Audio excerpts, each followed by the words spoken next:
আপনাদের এই এলাকার কাছেই ছিলেন বাংলাদেশের একজন প্রখ্যাত মুফাসসিরে কোরআন হযরত মাওলানা হাফেজ জুবাইর আহমদ আনসারী রহমতুল্লাহি আলাইহি।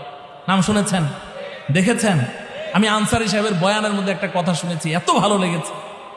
কয় যে ভাই, একটা তো আমার কথা, সেটা হলো আপনারা জানেন নূরের তৈরি ফেরেশতা, মাটির তৈরি মানুষ, আগুনের তৈরি জিন। কথা বলেন, নূরের তৈরি ফেরেশতা, মাটির তৈরি, আগুনের তৈরি, এই তিন জাতির মধ্যে শ্রেষ্ঠ কে?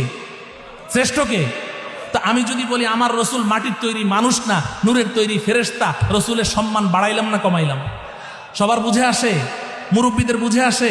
তা আমি সম্মান বাড়াইতে গিয়ে জাহালত আর মূর্খতার কারণে রসুলকে আশরাফুল মাখলুকাত মানুষ থেকে বহিষ্কার ঘোষণা করলাম। সম্মান বাড়লো না কমলো? কমাইলাম। এটা হলো আমার কথা। আর আনসারী সাহেব বলেন যে ভাইরে, যদি রসুল মাটির তৈরি মানুষ হয় এই কারণে আমার মতো মানুষ হওয়া লাগবে, পার্থক্য নাই, এটা তো তোমাদের একটা মূর্খতা। কারণ মাটিতে মাটিতে তো পার্থক্য আছে, সব মাটি কি সমান? তো উনি একটা উদাহরণ দিয়েছেন, কয় যে কাবা ঘরের কোনায় একটা পাথর আছে, ওই পাথরটার নাম কি? হাজরে আসওয়াদ। বলেন না কি? কাবা ঘরের কোনায় একটা পাথর আছে না নাই? হাজরে আসওয়াদ, আসওয়াদ পাথর। রেল লাইনের মধ্যে পাথর আছে না নাই? হ্যাঁ, তো এটাও পাথর, ওইটাও কি? আচ্ছা, এই দুই পাথর সমান? কাবা ঘরের কোনায় যে পাথর আছে ওটার মধ্যে যদি আপনি চুমু দেন আপনার গুনাহ সব মাফ। সুবহানাল্লাহ বলেন। নবীজি বলেছেন পাথরটা দুধের মতো সাদা ছিল, এই বনি আদমের গুনাহ চুষতে চুষতে এটা কালো হয়ে গেছে। তাহলে কাবা ঘরের কোনায়ও পাথর, ওটা চুমা দেন আপনার গুনাহ মাফ হয়ে যাবে। আর যদি রেল লাইনের একটা পাথর তুলে চুমা দেন তাহলে কুত্তা আর বিড়ালের পেশাব মুখের ভিতর ঢুকবে। ঠিক না বে ঠিক? তাহলে পাথরে পাথরে পার্থক্য আছে না নাই? তাইলে মাটিতে মাটিতেও পার্থক্য আছে, আছে না নাই? তাহলে মাটির তৈরি মানুষ বললেই কি রসুলের সম্মান কমে যায়? কথা বুঝে আসছে তো? সবার বুঝে আসছে তো? অন্যকে দাওয়াত দিবেন তো ইনশাআল্লাহ। এটা তো হইল আনসারী সাহেবের কথা আর আমার কথা বুঝাইলাম। আল্লাহ কি বলেন? আল্লাহ রব্বুল আলামিন সূরাতুল কাহফের একেবারেই শেষ আয়াতের মধ্যে বলছেন, কুল ইন্নামা আনা বাশারুম মিথলুকুম।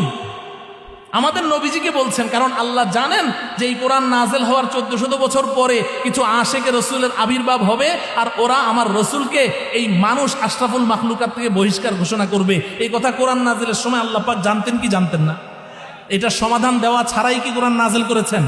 তাহলে তো কোরআন অসম্পূর্ণ থাকবে। তো আল্লাহ পাক আমাদের নবীজিকে বলছেন, কুল, আপনি বলেন, আমি বলবো না, আপনিই বলে দেন ওই সমস্ত আশেকে রসুল যারা আবিষ্কার হবে, ওই যে নামে মাত্র আহলে সুন্নাত ওয়াল জামাত বেদানার মতো, তো এদের সম্পর্কে আপনি বলে দেন ইন্নামা আনা বাশারুম মিসলুকুম। এখানে উলামায়ে কেরামের ভরপুর জামাত আছেন।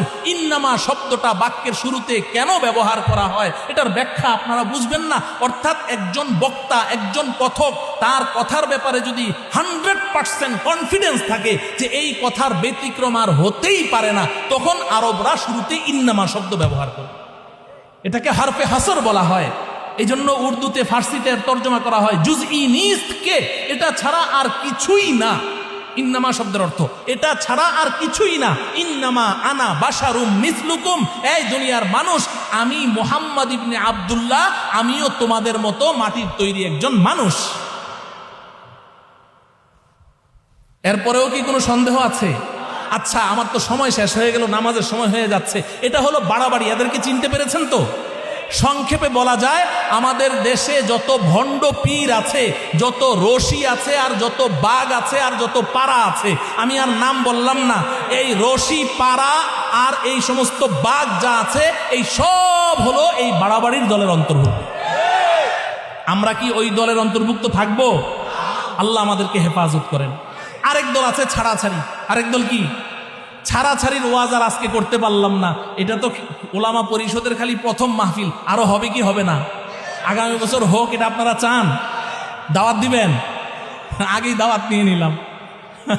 আল্লাহু আকবার। তো এই ছাড়াছাড়ির দল, এই ছাড়াছাড়ির দলের পরিচয় হলো, খুব সংক্ষেপে পরিচয় হলো, আমাদের দেশে বর্তমান নব মুসলিম দাবিদার, তারা নিজেরা নিজেদেরকে নব্য মুসলমান বলে, যে আগে আমরা মুসলমান ছিলাম না, আগে আমরা হানাফি ছিলাম, এখন আহলে হাদিস হয়ে নতুন মুসলমান হয়েছে। এরকম আছে না নাই? আপনাদের নরসিংদীতে বেশি, আপনাদের নরসিংদীতে বেশি। এই যে নব্য মুসলমান দাবিদার আহলে হাদিস বন্ধুরা, এরা হলো ছাড়াছাড়ির শিকার। এরা কিসের শিকার? এরা ছাড়াছাড়ির দল। মনে কষ্ট নিচ্ছেন না, আমি বুঝার জন্য, আমার ইমান বাঁচাতে হবে, ইমান বাঁচাতে হবে, আমি কাউকে আঘাত করার জন্য বলছি না। ওই ছাড়াছাড়ির দল, তারা বাস এটা না হলেও চলে, সুন্নত না পড়লেও চলে। সুন্নত তারাবির নামাজ 8 রাকাত পড়লেও চলে। এরপরে কিছুদিন আগে নতুন আপডেট এসেছে, 4 রাকাত পড়লেও চলে। এমন হুজুরে ফতুয়া দিয়েছে, আমি যদি এখন হুজুরের নাম বলি যুবকরা আমাকে ছাড়বে না, পিঠের দায়িত্ব আমার নিজে নেওয়া লাগবে, এই জন্য নাম বললাম না। বলে 4 রাকাত পড়লেও চলে, অপেক্ষায় থাকেন, কিছুদিন পরে আপডেট আসবে, না পড়লেও চলে। এই ছাড়াছাড়ির দল। এটা কি ছাড়াছাড়ির দল? কয় যে মেয়েদের পর্দা করতে চেহারা না ঢাকলেও চলে, বলে কি বলে না? এই এদের নাম আমি দিয়েছি অল রাইট গ্রুপ। কি নাম? All right group. সব ঠিক আছে। অল রাইট গ্রুপ মানে কি? সব ঠিক আছে। এমনকি তারা বলে যে কোনো স্বামী যদি তার স্ত্রীকে 3 তালাক দেয়, তাইলে 3 তালাক হয় না, 1 তালাক হয়।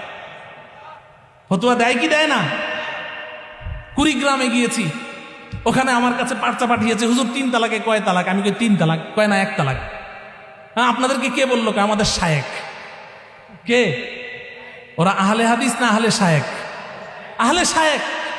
ওরা সহি হাদিস মানে না, ওরা শায়েকের কথা মানে। হাদিস কি জিনিস? হাদিসের হওয়া তো বুঝে না।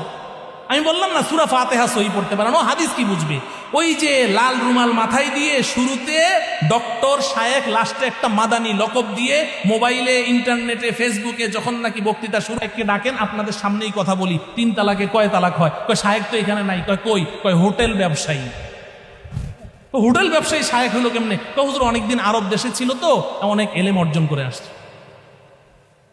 তা আমি বললাম যে ঠিক আছে, 3 তালাকে কয় তালাক, কোরআন হাদিসের দলিল আমি পরে দিচ্ছি। আর একটা অফার দিয়ে যায় আপনাদেরকে। হুজুর কি অফার? কয় আজকে থেকে আমি বললাম বাড়িতে গিয়ে প্রত্যেকেই নিজ নিজ বিবিদেরকে বলবেন আজকে থেকে ছুটি, কোনো রান্না বান্না হবে না, চুলায় আগুন জ্বলবে না। বিবিরা খুশি হবে না বেজার হবে? বেজার হবে না, খুশি হবে।